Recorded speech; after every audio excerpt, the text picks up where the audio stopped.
जय हिंद दोस्तों। पिछले क्लास में हम सिर्फ एक क्वेश्चन बताए थे, क्वेश्चन नंबर 28। एक्सरसाइज तो वही चल रहा है, चैप्टर वही है हाइट एंड डिस्टेंस। क्वेश्चन आज 29 होगा शुरू। देखो आप लोग से एक रिक्वेस्ट है कि पढ़ते हो यार, कम से कम पढ़ने से पहले क्लास को लाइक तो कर दो। अब इतना सा भी बोलते हैं, लाइक बोलने में भी अगर आप चिढ़िया जाते हो तब क्या बोलें, उससे भी नहीं बोले। देखो 29 नंबर, कम से कम लाइक कर देना, इतना आपसे रिक्वेस्ट है। क्लास को स्टार्ट करते हैं। 29 में दिया हुआ है कि एक मीनार, ठीक है, एक मीनार पर एक ध्वज दंड खड़ा है। सही बात है कि एक मीनार पर एक ध्वज दंड खड़ा है। मीनार के पाद से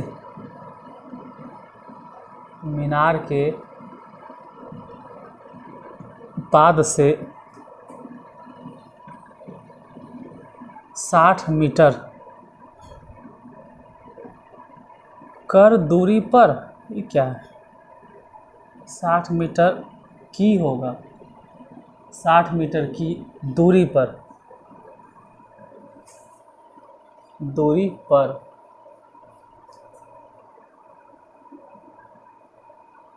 तल पर के एक बिंदु से ध्वजदंड के पाद और शिखर के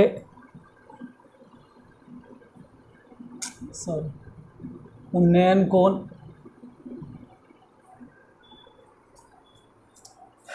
क्रमशः 30 डिग्री और 60 डिग्री है।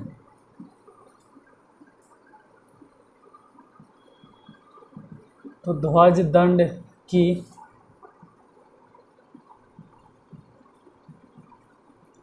ऊंचाई बताइए।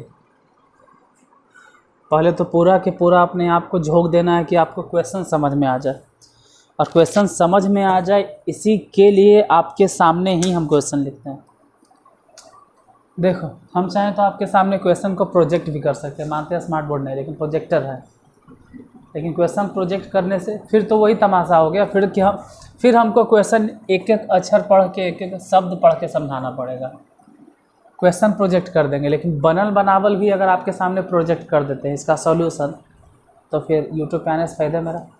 समझाना तो हम ही को पड़ेगा, और क्वेश्चन भी। इसलिए जब तक लिखते हैं तब तक हाथ जोड़ के आपसे रिक्वेस्ट हम करते हैं कि कम से कम जब तक लिखते हैं तब तक स्किप मत करो, इरिटेट मत हो, वो चिढ़ियाओ मत कि चिढ़ लगता है देखकर। क्वेश्चन समझने का प्रयास करो कि एक मीनार पर एक ध्वजदंड खड़ा है, तुरंत ऐसे एगो मीनार बना, इस तरह से लिखिए मीनार, और इसके ऊपर एक ध्वजदंड है, बना दिए। मीनार के पाद से मतलब पैर से, मीनार के पैर से 60 मीटर की दूरी पे, तो 60 मीटर की दूरी पर तल पर के एक बिंदु से ध्वजदंड के पाद, तो ध्वजदंड का ही हो गया पाद, और शिखर तो ये हो गया ध्वजदंड का शिखर का उन्नयन कोण क्रमशः 30 डिग्री।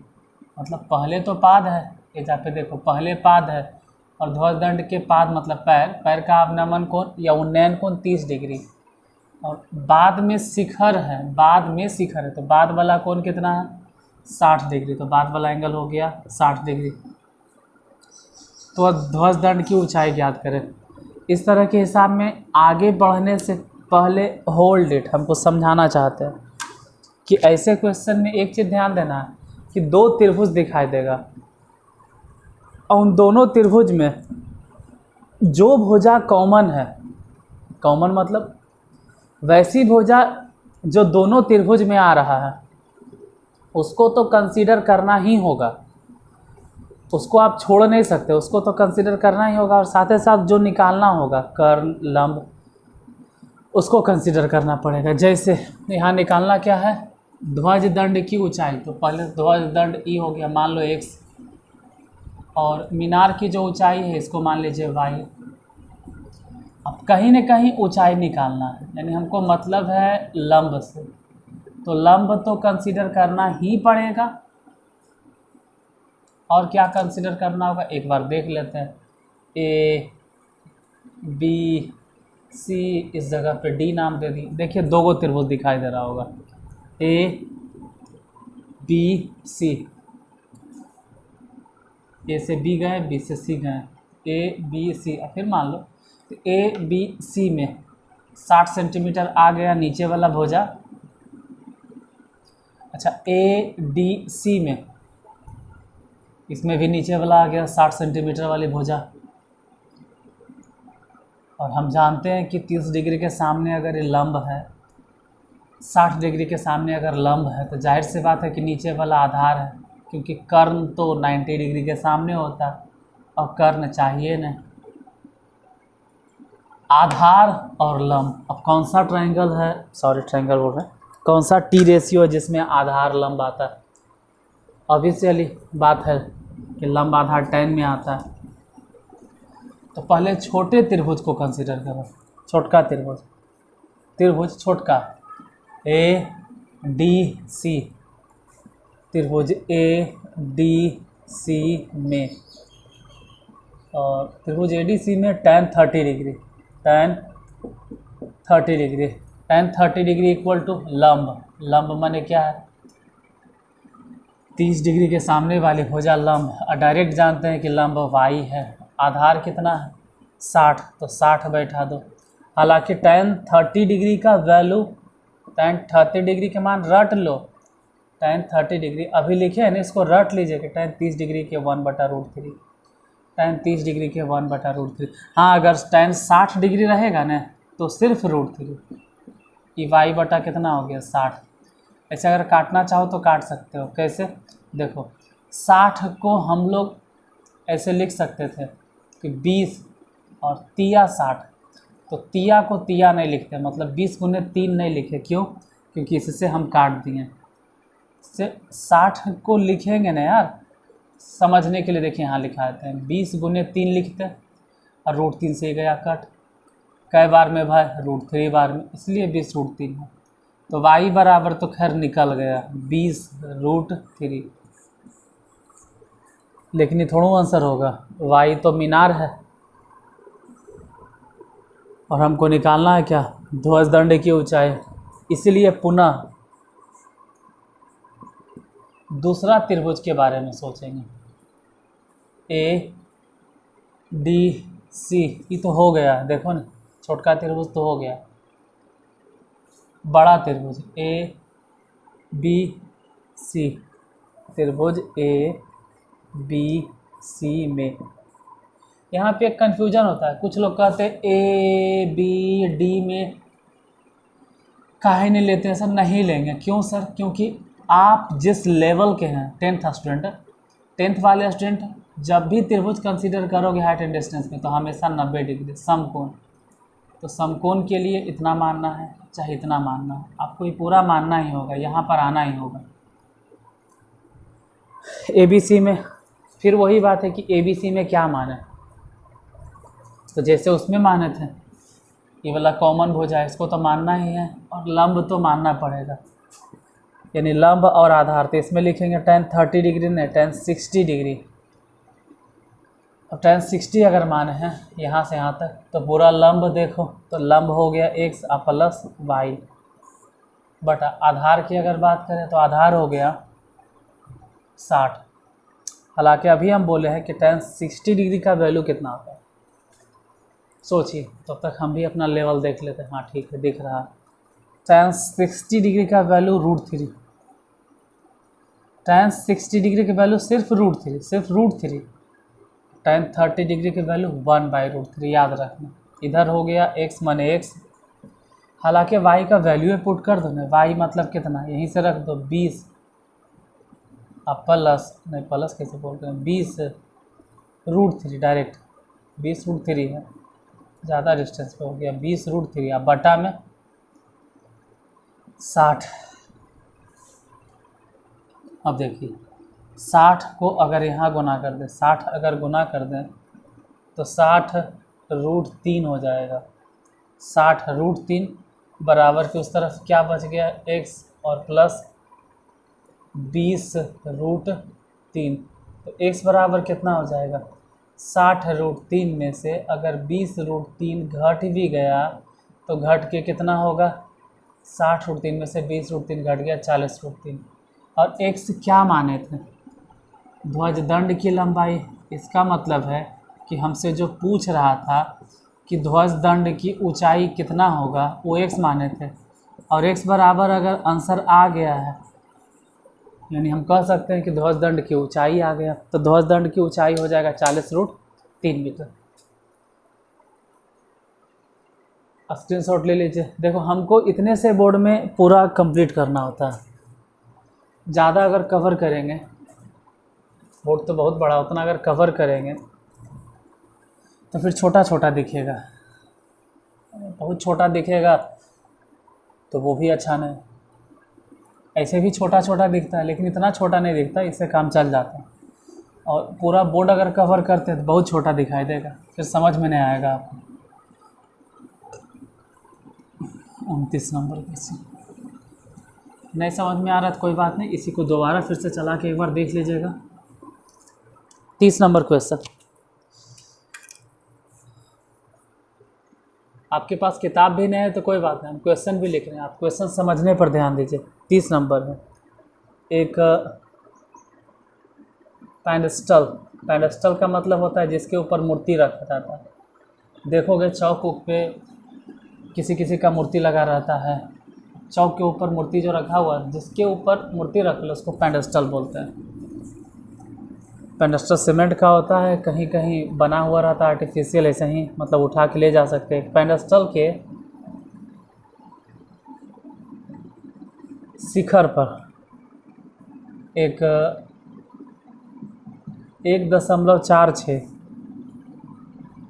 मीटर ऊंची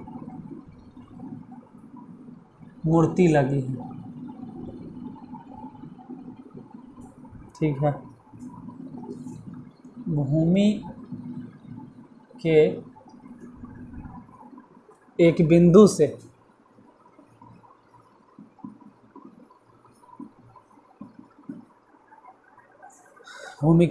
से मूर्ति के शिखर का उन्नयन कोण, शिखर का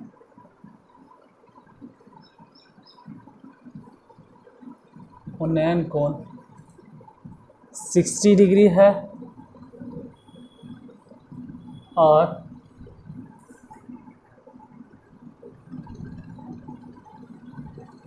बिंदु से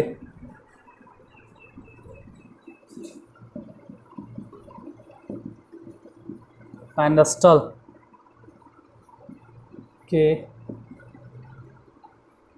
शिखर का उन्नयन कोण 45 डिग्री। पैडेस्टल की ऊंचाई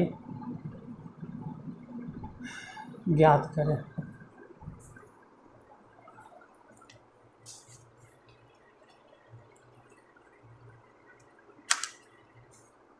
देखिए क्वेश्चन क्या कह रहा है उसको डायग्राम के हिसाब से समझते हैं। एक पैडेस्टल के शिखर पर देखो, पैडेस्टल बना लीजिए सपोज दैट, मान लीजिए कि पैडेस्टल है, इसके ऊपर मूर्ति रहेगा पैडेस्टल। एक पैडेस्टल के शिखर पे एक मूर्ति है, मान लेते इसके ऊपर मूर्ति है 1.46। मूर्ति बना लीजिए, एक मूर्ति है कैसे, हम थोड़ा सा जैसे तैसे बना दिए, ठीक है। नाक मुँह टेढ़ में हो गया, जो भी है मूर्ति है। कितना है भाई मूर्ति? 1.46 मीटर लंबी मूर्ति।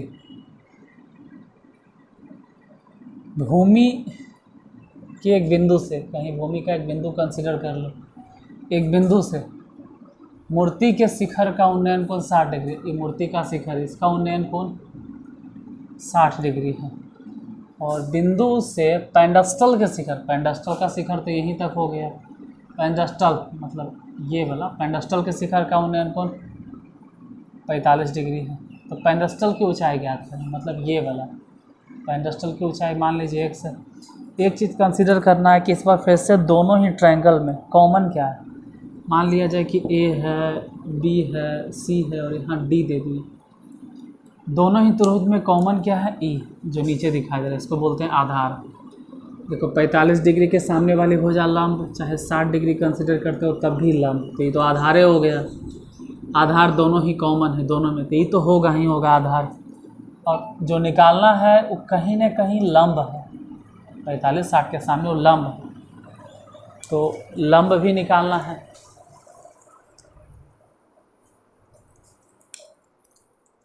और आधार दोनों में कॉमन है। देखिए यहाँ थे, आधार कॉमन है। तो अगर आधार कॉमन है और लंब निकालना है तो tan थीटा कंसीडर करेंगे। कंसीडर कर लो। पहले त्रिभुज कौन से कंसीडर करें? पहले हम छोटका त्रिभुज लेके चलेंगे। त्रिभुज ए डी सी में tan कितना डिग्री है? 45। tan 45 degree. tan 45 डिग्री बराबर लंब, और लंब माने कितना माने हैं? x बटा आधार। आधार तो खैर नहीं जानते, तो आधार को आधार ही रखो। क्यों आधार को आधार ही क्यों रहने दे? इसलिए क्योंकि कॉमन है, तो कॉमन जो भी रहता है उसको आधारे लिखो। 1 tan 45 के मान 1 और x बटा आधार। अच्छा, तो आधार बराबर कितना हो गया? x। आधार को आप चाहो तो AC फिक्स कर सकते हो। कुछ लोग कहते हैं नहीं आधार को आधार नहीं लिखेंगे, हम AC लिखेंगे। तो लिखने भाई के मना किया? लो AC लिख दो। तुम लिख दो कि AC बराबर एयर कंडीशनर, क्या फ़र्क पड़ता है उससे। फिर पुनः लिखोगे दूसरे त्रिभुज के बारे में। कौन सा त्रिभुज? ABC। अब त्रिभुज ABC में कंसीडर करेंगे। त्रिभुज ABC अगर कंसीडर करते हैं तो इसमें tan कितना डिग्री चलेगा? 60 डिग्री। tan 60 है। tan 60 डिग्री का वैल्यू, तो वैल्यू बाद में पुट करना, पहले 60 के सामने वाले भुजा लंब, और लंब हो गया 1.46, और ये नीचे वाला हिस्सा x बटा में आधार। तो आधार को आधार ही लिखो। हालांकि tan 60 डिग्री का वैल्यू √3, 1.46 और प्लस में x, आधार मने भी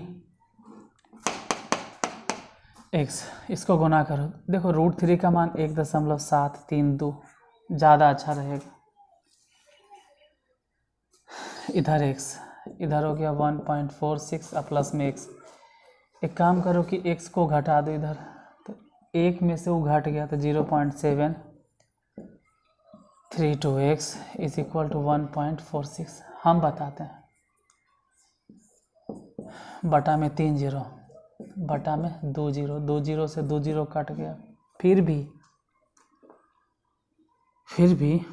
1 जीरो बच गया। अच्छा 146 से इसको काट सकते हैं, 14 25 70, 9 9 9 9 9, नहीं कटेगा। तो नहीं कटेगा तो क्या करें? तो x इक्वल टू हम बताते हैं कि 10 को गुना कर दो, 1460 और 732 से भागा दे दो। अब 1460 में 732, ध्यान से थोड़ा सा अगर पेशेंस रखिएगा तब उबना नहीं है। ये देखो 1400 है और ये 700 है, तो इससे तो दुगना है। ये 32 है और ये 60 है, मतलब ये भी तो पूरी रियल मान थोड़ा है √3 का। ऐसा थोड़ा है कि यही एग्जैक्ट एकदम होगा, √3 का लगभग में मान होता है। तो 7 दूनी 14, और ऐसा लग रहा है कि 32 दूनी 64 है, लेकिन ये तो 60 है सर। तो लगभग में अगर काटोगे, अगर लगभग में आंसर के पीछे उतना नहीं पागल हो तब, अगर लगभग में काटोगे तो 2 मीटर आंसर होगा, नहीं तो 1 पॉइंट समथिंग होगा, 99। ऐसे अप्रॉक्सीमेट अगर राउंड फिगर लिखें तो 2 आंसर होगा, क्योंकि 7 दूनी 14 और 32 दूनी 64 हो गया था। और विजिबिलिटी है, नीचे तक दिख रहा है।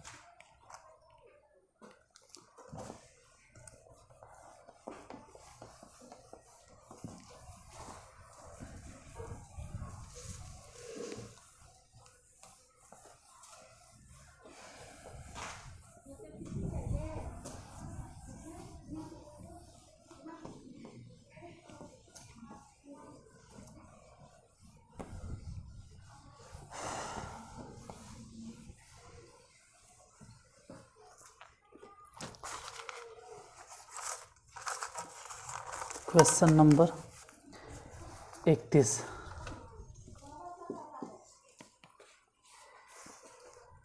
एक मीनार के पाद बिंदु से एक पहाड़ी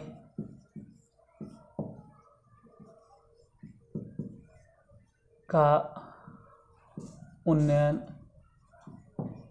कोण 60 डिग्री है और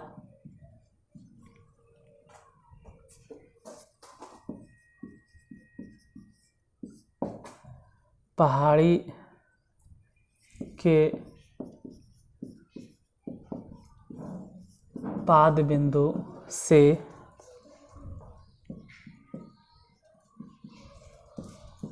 मीनार के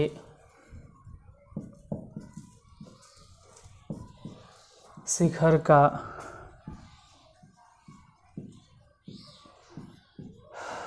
उन्नयन कोण 30 डिग्री है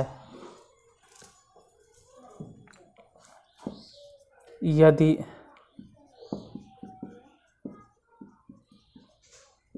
मीनार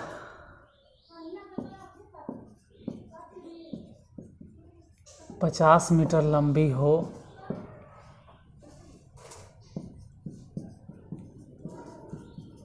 तो पहाड़ी की ऊंचाई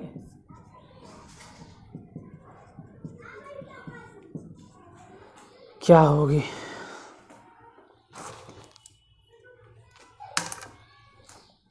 देखो ऐसे भी अगर समझें नॉर्मल भी बोली चाले में, तो पहाड़ी जो है वो मीनार से ज़्यादा ऊंचा होगा। अरे मीनार मतलब आप बिल्डिंग बनाओगे, घर बनाओगे, इन करोगे, टावर, तो टावर कितना ऊंचा होगा। टावर से जाहिर सी बात है कि टावर से ज़्यादा ऊंचा कौन होगा, पहाड़।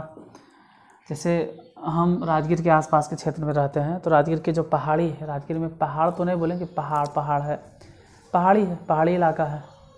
पहाड़ी इलाका मतलब थोड़ा सा कम हाइट पे है, ज़्यादा हाइट नहीं, लेकिन हाइट अच्छा खासा हम लोग के लिए अच्छा है। तो उससे ज़्यादा ऊंचा मीनार नहीं हो सकता है, उससे ऊंचा टावर नहीं हो सकता। तो एक चीज़ तो पता चलता है कि टावर कम ऊंचा होगा, मीनार उतना ऊंचा नहीं होगा, मीनार कम ऊंचा होगा। तो इधर मान लेते हैं मीनार है और सामने इस तरफ हम पहाड़ी शो कर देते हैं कि पहाड़ी है जो ज़्यादा ऊंचा है। तो इसे भी समझ में आता है, और जो कोण है उससे भी समझ में आएगा कि एक मीनार के पाद बिंदु से, मीनार के पैर से पहाड़ी के शिखर होना चाहिए था, हालांकि नहीं लिखल है, फिर भी पहाड़ी का शिखर ही होगा। पहाड़ी के शिखर का उन्नयन कोण कई डिग्री है, 60 डिग्री। देखो ये वाला कोण 60 डिग्री है, बड़ा कोण है, तो जाहिर सी बात है कि पहाड़ी ज़्यादा ऊंचा होगा। जबकि पहाड़ी के पाद बिंदु से, ये पहाड़ी का पैर है, मीनार के शिखर, इस बार कोण बड़ा नहीं है, 60 डिग्री नहीं, 30 डिग्री है। कोण छोटा है मतलब ज़्यादा ऊंचा नहीं है इस बार मीनार का शिखर, अब पहाड़ी के शिखर ज़्यादा ऊंचा था। यदि मीनार 50 मीटर लंबी है, अच्छा जो मीनार है ना, वो मीनार को 50 मीटर लंबा कह सकते हैं, 50 मीटर लंबा है, तो पहाड़ी की ऊंचाई बताना, ये वाला पहाड़ी की ऊंचाई। एक चीज़ हम फिर से रिपीट कर रहे हैं, पिछले 2 क्वेश्चन में रिपीट किए थे, यहाँ भी रिपीट कर रहे हैं कि दोनों ही ट्रायंगल में, चाहो तो नाम दे दो ए बी सी, यहाँ नाम 2 ट्रायंगल दिखाई दे रहा है, 2 त्रिभुज है ए बी सी, ये वो ट्रायंगल हो गया, दूसरा हो गया बी डी सी। दोनों में कॉमन क्या है, पहले उसको पकड़ो जो कॉमन है, तो आधार कॉमन है दोनों में, और निकालना क्या है या फिर दिया हुआ क्या है, तो कह सकते हैं कि लंब और लंब। अब आधार है कॉमन और निकालना है लंब, तो लंब आधार जिस त्रिभुज में आता है, त्रिभुज बोल रहे हैं, जिस टी रेशियो में आता है उसको पकड़ लो और वही पुट करना शुरू कर दो। पहले तो यहाँ बैठाओ कि त्रिभुज ए बी सी में, ए बी सी में डायरेक्ट tan कितना डिग्री था, ए बी सी कंसिडर करोगे तो tan 30 डिग्री है।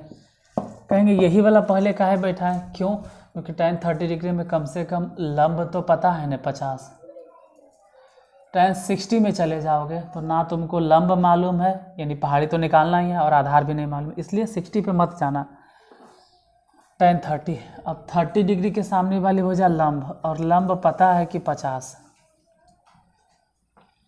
आधार दोनों में कॉमन है, तो आधार को आधार ही रहने दो, या चाहो तो तुम BC बैठा दो। tan 30 डिग्री की वैल्यू 1/√3, इधर 50 बटा आधार। अच्छा, तो आधार बराबर कितना हो गया, 50 में √3 गुना हो जाएगा, आधार निकल गया। आधार निकल गया, ठीक है, इसका इस्तेमाल करेंगे मानते हैं, लेकिन ये आंसर नहीं, आंसर तो CD है, आधार मैंने जो निकला वो BC है, लिख दीजिए, पुनः लिखो त्रिभुज, किसकी बात करें, DBC या BCD जो भी लिखो, हम DBC की बात करते हैं, क्योंकि बीच में D आना चाहिए ना, इसलिए DBC, अब बीच में ही वाला आना चाहिए एंगल DBC में। अब लिखेंगे tan क्या डिग्री, 60 डिग्री। देखो BDC लिखोगे तो मामला गड़बड़ हो जाएगा, अगर BD बीच में D पड़ गया, इसका मतलब कोण आप D तक कंसीडर किए हैं, इसलिए नहीं लिखना चाहिए। जैसे यहीं पे ABC लिखे हैं, तो तरीका गलत है लिखने का, ABC नहीं लिखा जाना चाहिए था, लिखने का जो तरीका है जिस हिसाब से tan 30, तो ACB लिखना चाहिए था, क्योंकि बीच में ये वाला एंगल आना चाहिए। हालांकि जैसे लिखो गलत नहीं, ACB ABC DCB सब चलेगा। tan 60 डिग्री, tan 60 डिग्री चलता सब है लेकिन दौड़ेगा नहीं, ठीक है, दौड़ने के लिए सही से लिखिए। DBC में देखो लंब तो पते नहीं, तो x रहने दो, tan थीटा मैंने लंब होता है, और लंब तो पते नहीं, x आधार मैंने कितना है 50√3, तो लिख दो 50√3, x बराबर देखो √3 इसका वैल्यू होता है, और 50√3 को इधर गुना तो करना ही होगा, आजकल कभी भी गुना तो करवे करोगे, तो x इक्वल टू कितना हो गया 50, और √3 2 बार है, तो कर दो ना सिर्फ 3, यानी x बराबर कितना हो गया, तो 150, x इक्वल टू कितना हो गया 150। और x था क्या, अगर x की बात करें कि x है क्या, पहाड़ी की ऊंचाई, मतलब अगर आप x निकाले हैं तो आप बोल सकते हो कि x जो है वही तो पहाड़ी की ऊंचाई है, क्योंकि इसी को तो हम x माने थे पहाड़ी ऊंचाई को, तो पहाड़ी की ऊंचाई हो गया 150 मीटर।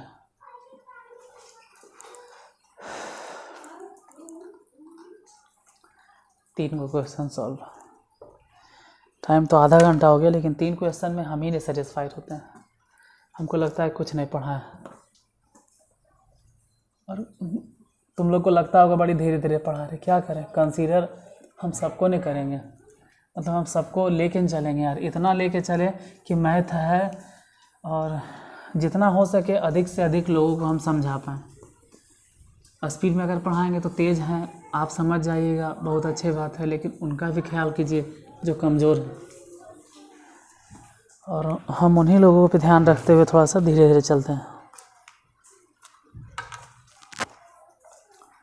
29, 30, 31 हो गया, 32 नंबर की बात करें, क्वेश्चन नंबर 32। क्वेश्चन समझो जब तक लिखते हैं। जैसे कि लिख रहे हैं एक नदी के किनारे खड़ा एक आदमी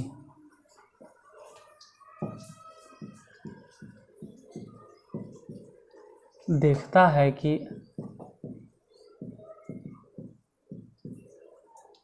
दूसरे किनारे पर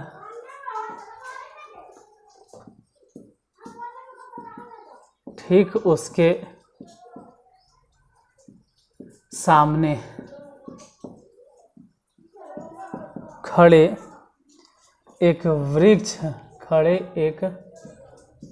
वृक्ष का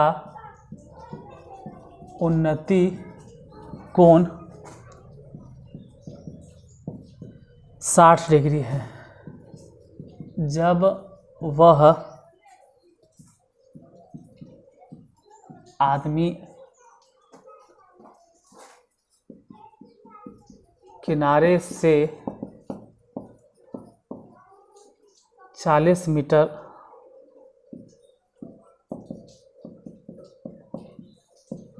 दूर जाता है तो वृक्ष का उन्नति कोण 30 डिग्री हो जाता है या 30 डिग्री पाता है। तो वृक्ष की ऊंचाई और नदी की चौड़ाई ज्ञात करें। पहले क्वेश्चन को समझें कि क्वेश्चन क्या कहना चाह रहा है।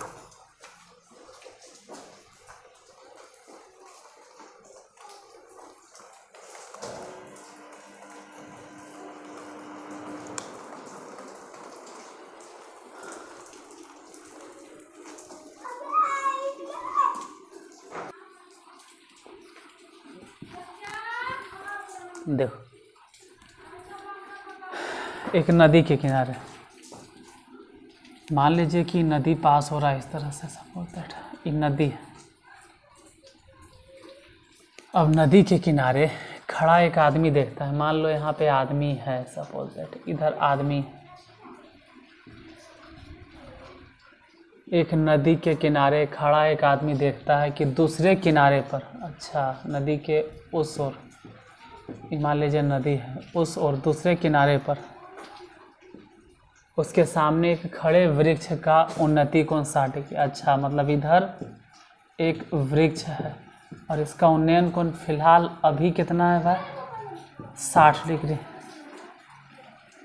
जब वह आदमी किनारे से 40 मीटर दूर हट जाता है, मतलब अब आदमी मान लो कि इधर आ गया, कितना मीटर दूर घिसक गया? 40 मीटर। और अब इसका कोण जाहिर सी बात थोड़ा झुकल नहीं लग रहा है, तो अब कोण कितना हो जाएगा? 60 डिग्री नहीं, झुक रहा है, कम हो रहा है। तो वृक्ष का उन्नति कोण हो गया 30 डिग्री। तो वृक्ष की ऊंचाई बताओ, मान लो x, और नदी की चौड़ाई, मान लीजिए नदी की चौड़ाई y है। फिर से दो त्रिभुज कंसीडर कर लो, A B C D। और दोनों त्रिभुज में कॉमन क्या है, इस पर फोकस करना है। A B C में लंब तो x हो जाएगा, A B D में उसमें भी लंब x हो जाएगा। तो लंब तो खैर कंसीडर करना ही पड़ेगा, लंब को तो एकदम पकड़ के ही चलेंगे, उसको छोड़ नहीं सकते। और क्या, कर्ण से तो कोई मतलब ही नहीं, कर्ण के तो कोई जिक्र भी नहीं। आपको आधार निकालना है, y निकालने का मतलब आधार निकालना है। लंब आधार कौन से टी रेशियो में आता है उसको धर लीजिए। पहले तो लिखो त्रिभुज A B C, A B C में त्रिभुज A B सी में tan कितना डिग्री, 60 डिग्री, चलो 60 ही रखो, tan 60। लंब मने x, आधार मने y, हालांकि दोनों में से हम कुछ नहीं जानते, लंब भी x है और y भी y, दोनों हम मानवे किए हैं। tan 60 का वैल्यू √3, इसमें y गुना कर दो, y गुना हो जाएगा तो √3y इंटू एक्स मतलब इक्वल टू x। अब लिखो पुनः त्रिभुज, लेकिन इस बार बदल दीजिए त्रिभुज। कौन सा त्रिभुज? ABD में, हालांकि एंगल यहाँ पर है तो ADB जाना चाहिए, कहीं से चलो नहीं यार, ABD चलोगे तो आप समकोण त्रिभुज के बारे में बता रहे हैं। त्रिभुज ABD में tan कितना डिग्री, 30 डिग्री, tan 30 डिग्री बराबर लंब, लंब माने तो वही होगा ABX। आधार कितना बदल गया, आधार में आ जाएगा 40 अब प्लस x, 40 अब प्लस सॉरी x में y होगा। tan 30 डिग्री की वैल्यू 1/√3 और ये हो गया x ही न, और x को x क्यों लिख रहे हैं, x को x मत लिखो, क्यों? x को यहाँ से बदल दीजिए, √3y, इधर हो गया 40 प्लस y, तिरछा तिरछी गुना कर दो, इसको इन्हें गुना करो तो 40 अब प्लस में y बराबर √3 अगर गुना होगा तो सिर्फ 3y, तो 40 बराबर कितना हो गया, y को माइनस कर दीजिए, 3y में y अगर माइनस हो गया तो 2y 2 से कट गया, 20 यानी y बराबर कितना हो गया 20। आप जो y निकाले हैं ना, उन नदी की चौड़ाई है 20 मीटर। अगर वृक्ष की ऊंचाई चाहिए x, तो x बराबर क्या होगा, लिखल है देखो ना, x बराबर √3y मतलब 20 गुने √3, मतलब कि नदी की चौड़ाई 20 मीटर, तो वृक्ष की ऊंचाई कितना हो गया 20√3 मीटर, यही आंसर होगा।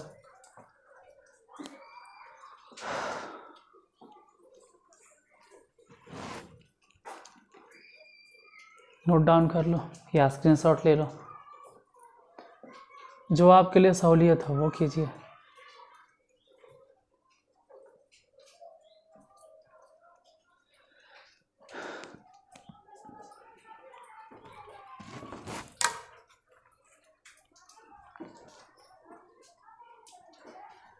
लाइट इसलिए कम रखते हैं जिसमें कि ये जो कैमरा है वो पूरा फोकस करता है क्वेश्चन पे।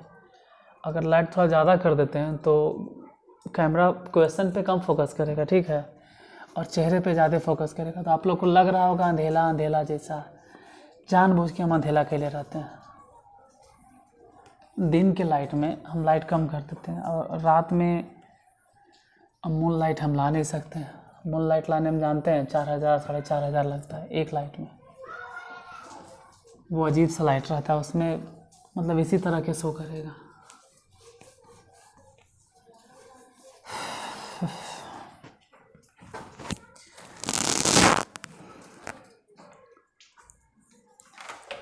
और सही पूछो तो होना भी यही चाहिए कि कैमरा पूरा फोकस करे क्वेश्चन पे, तो आपको क्वेश्चन समझ में आएगा। ये 32 के पहला नंबर था, 32 के दूसरा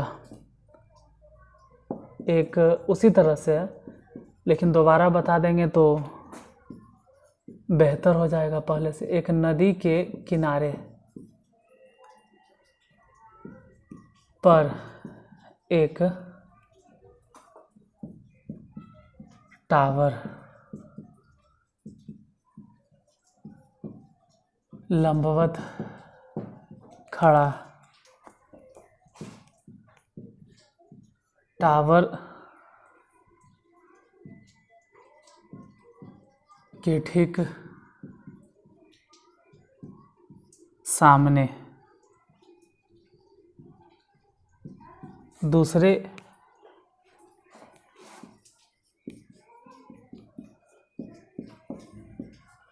किनारे पर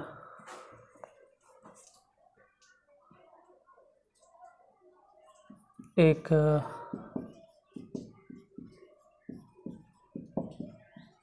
अन्य बिंदु से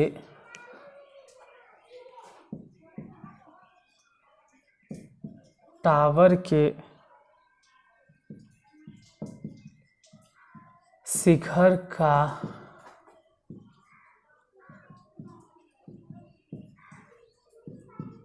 उन्नयन कोण 60 डिग्री है।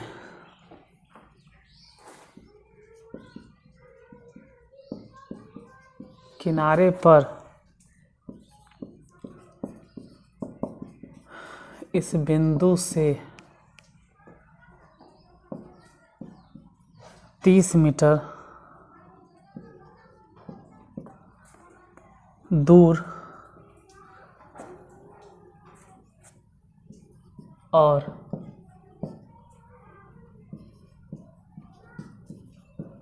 इस बिंदु को मीनार से मिलाने वाली रेखा पर स्थित एक अन्य बिंदु से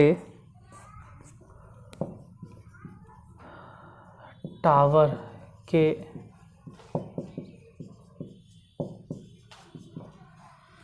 शिखर का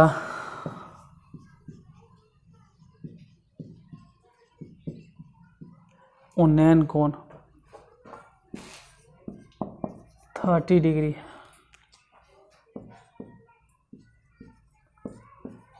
यदि टावर की ऊंचाई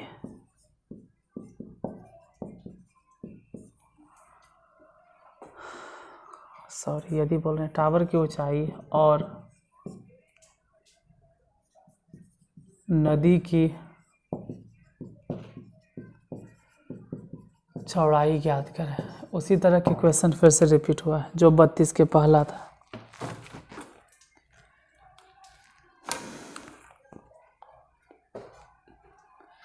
एक नदी के किनारे, मान लीजिए कि नदी है,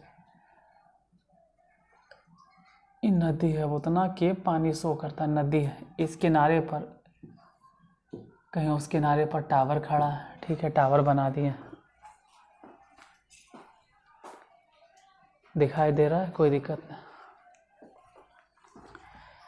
नदी के किनारे पर टावर है, सही है। टावर के ठीक सामने एक नदी के किनारे पर एक टावर खड़ा है, सही है। टावर के ठीक सामने दूसरे किनारे पर एक अन्य बिंदु से टावर के शिखर का उन्नयन कोण, मतलब यहाँ से मान लीजिए कि उन्नयन कोण कितना है, अभी 60 डिग्री। किनारे पर इस बिंदु से 30 मीटर दूर और 30 मीटर दूर आ जाइए, इधर 30 मीटर दूर और आने पर इस बिंदु को मीनार से मिलाने वाली रेखा जो है इधर स्थित, इस बिंदु को मीनार से मिलाने वाली जो रेखा है इसको और आगे बढ़ा दो। रेखा पर स्थित एक अन्य बिंदु से, इसी रेखा पर, ऊपर नहीं जाना है, इसी रेखा पर आगे उसी पर स्थित एक अन्य बिंदु से टावर के शिखर का उन्नयन कोण 30 डिग्री। तो बना दिए इस बार 30 डिग्री। सेम वही चीज़ बार रिपीट हो गया। फिर से वही सवाल है कि टावर की ऊंचाई बताइए और नदी की चौड़ाई। क्वेश्चन लिखने का उसका तरीका भले बदल गया हो, वृक्ष के जगह पे टावर आ गया, आदमी की जगह पे चलो आदमी ही है, लेकिन थीटा बीटा तो सब वही है, 30 डिग्री 60 डिग्री। फिर से रिपीट करते हैं, हम फिर से 2 गो ट्रायंगल कंसीडर करेंगे। उसके लिए मान लेते हैं कि ए है, बी है, सी है, यहाँ नाम से डी है। ए बी सी में ये लंब के काम करेगा, जो कि ए बी डी में भी आएगा, दोनों में आएगा। तो लंब तो कंसीडर करना ही है और आधार को भी पकड़ के चलना है। तो पहले छोटे त्रिभुज मान लीजिए, ABD यही मानकर चलो, लिखो त्रिभुज ABD में tan 60 डिग्री, कोण बड़ा हो त्रिभुज छोटा है, लंब माने x आधार माने y, हमको तो दोनों ही नहीं मालूम था। tan 60 मतलब √3 y हो जाएगा गुना x। पुनः अब त्रिभुज कंसीडर कीजिए बड़का ABC या ACB। नियम ही कहता है कि आप त्रिभुज में थीटा अगर यहाँ मान रहे हैं तो बीच में वही आना चाहिए, जैसे ACB ज़्यादा अच्छा रहेगा। ABC भी ठीक है, ABC बोलेंगे तो आप कंसीडर ही कर रहे हैं त्रिभुज समकोण है। चलो त्रिभुज ABC में tan 30 डिग्री, लंब ढूंढना, लंब तो वही x है, आधार तो 30 प्लस में y। अब फिर से बोलेंगे tan 30 डिग्री का वैल्यू 1/√3।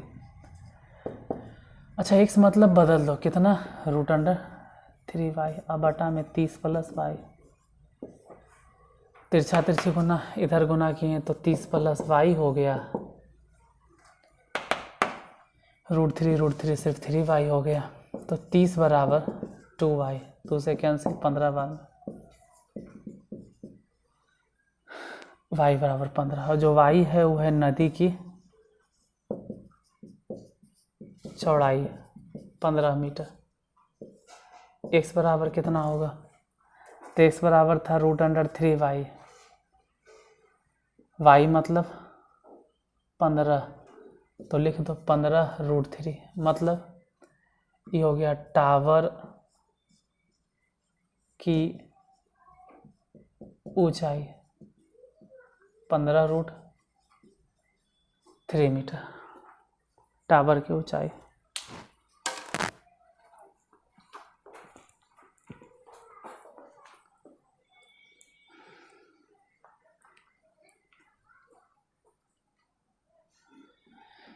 बत्तीस के दूसरा हो गया।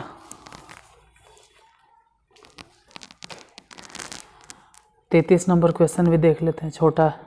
33 के पहला जो है छोटा है, उतना लंबा नहीं है क्वेश्चन। मेन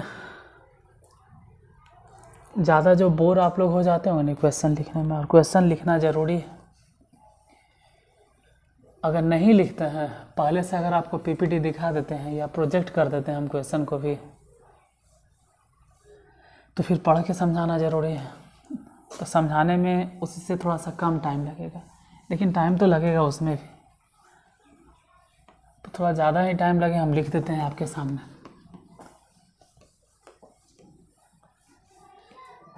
तैतीस के पहला देखिएगा क्या है जो,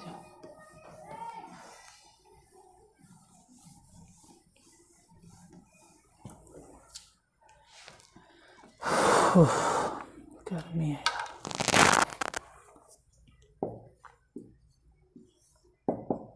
33 के फर्स्ट नंबर क्वेश्चन, एक मीनार पर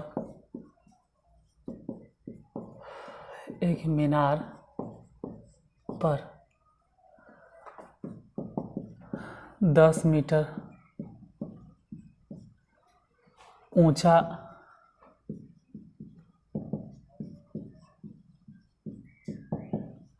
ध्वजदंड खड़ा है।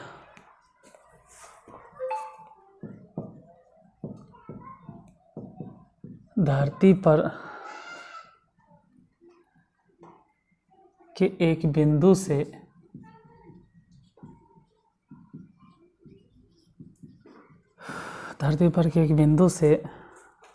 ध्वजदंड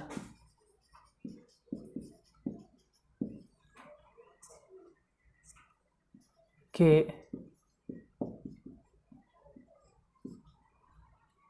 शिखर और पाद के उन्नयन कोण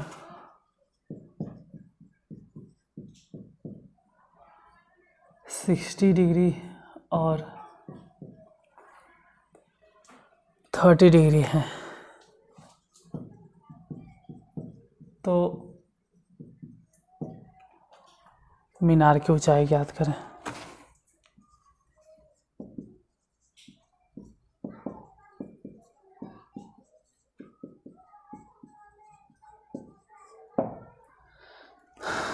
देखिए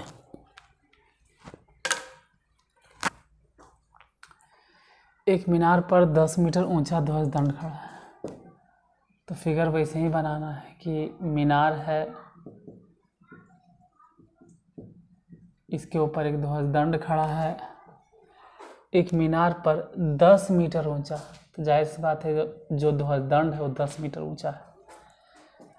धरती पर के एक बिंदु से ध्वज दंड के शिखर और पाद, धरती पर का एक बिंदु जहाँ से ध्वज दंड के शिखर और ध्वज दंड के पाद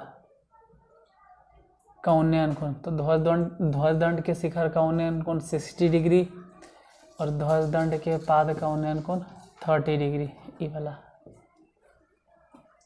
तो मीनार की ऊंचाई की याद करें। एक चीज़ फिक्स है दोनों में, आधार, चाहे आप ए बी सी डी जैसे भी कंसीडर करो, ए बी सी में भी यही आधार आएगा जो हम लिखे हैं, डी बी सी में भी यही आधार आएगा जो हम कंसीडर किए हैं। लिखिए पहले 30 डिग्री ही मान लो, छोटे त्रिभुज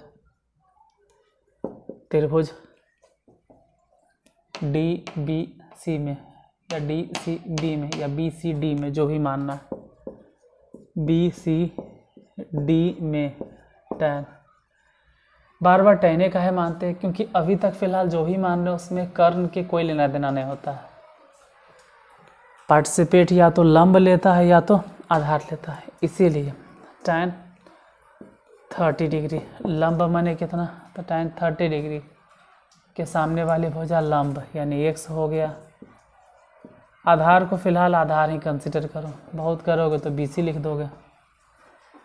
tan 30 डिग्री के वैल्यू 1/√3, इधर x बटा आधार है। एक काम कीजिए,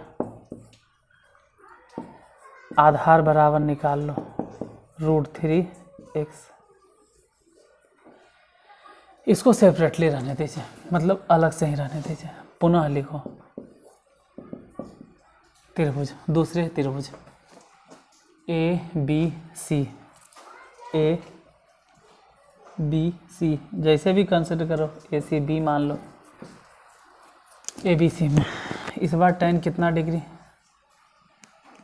ABC बड़ा त्रिभुज है तो tan 60 डिग्री, लंब माने लंब तो वही मानना है 10 प्लस में x,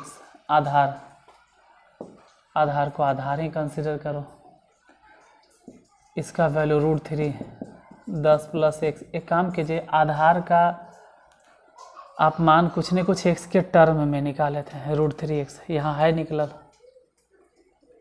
तो बैठा दो यहाँ पे √3x। अब 10 प्लस x हो गया, √3 गुना कर देंगे तो √3 सिर्फ 3, x को माइनस कर दो तो 2x इज इक्वल टू 10, 2 से गया कट 5 बार में, x बराबर 5। और x है क्या, ये जो x निकला है वो मीनार की ऊंचाई, मतलब जो हम x निकाले हैं वो इनडायरेक्टली अगर कहा जाए तो हम तो निकाल दिए मीनार की ऊंचाई कितना मीटर, 5 मीटर, और निकालना भी क्या था, मीनार की ऊंचाई, यानी जो निकालना था वही हम निकालें, मीनार की ऊंचाई। आंसर आ गया।